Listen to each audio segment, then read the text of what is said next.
सीधा मंत्री बनेंगे मनोज पांडे या इस्तीफा देकर लड़ेंगे उपचुनाव। सियासत के अगले दारा सिंह चौहान न बन जाए मनोज पांडे। चल गया सपा का फार्मूला तो ऊंचाहार में बन जाएंगे हार के आसार। 2012 से 22 तक किसी तरह हो पाई मनोज पांडे की नैया पार।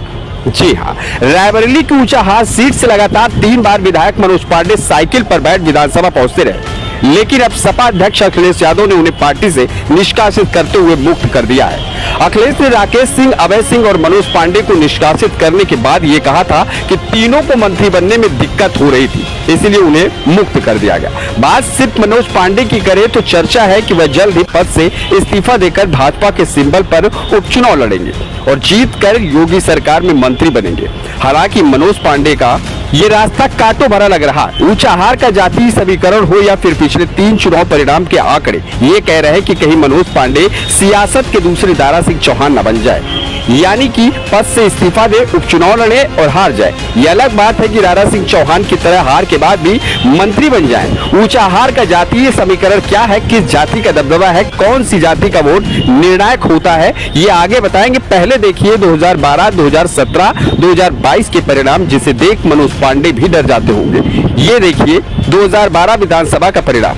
सपा के टिकट पर मनोज पांडे 69,930 वोट पाकर बसपा प्रत्याशी उत्कर्ष मौर्य से महज 2,582 वोट से चुनाव जीते। बसपा प्रत्याशी को 59,348 वोट तो कांग्रेस प्रत्याशी को 47,898 वोट मिले थे। भाजपा प्रत्याशी को महज 3,763 वोट प्राप्त हुए थे। बात करें 2017 के चुनाव की तो उसमें मनोज पांडे की लड़ाई और कांटे की थी। सपा से मनोज पांडे को 59,103, भाजपा से उत्कर्ष मौर्य को 57,169, बसपा से विक्रम सिंह को 45,356 और कांग्रेस से जयपाल सिंह को 34,274 वोट मिले थे। मनोज पांडे चौतरफा लड़ाई में महज 1934 मतों से जीतकर विधानसभा पहुंच पाए थे। अब वही 2022 के नतीजों को भी देख लीजिए, जिसमें मनोज पांडे को 82,514 वोट मिले, भाजपा के अमरपाल मौर्य को 75,893 वोट मिले, वहीं बसपा से अंजलि मौर्य को 34,642 और कांग्रेस प्रत्याशी अतुल सिंह को 9,985 वोट मिले। इस बार भी भले मनोज पांडे 6,621 वोट के मामूली अंतर से जीते हो, लेकिन ये उनके कैरियर की सबसे बड़ी जीत थी। अब आकलन करिए कि मनोज पांडे सपा के हर माहौल में चुनाव लड़े, जब उसकी सरकार बनी, जब उसका बुरा हाल हुआ और अंतिम में जब सपा आते आते रह गई, बावजूद उसके मनोज पांडे की जीत का ग्राफ नहीं बढ़ा।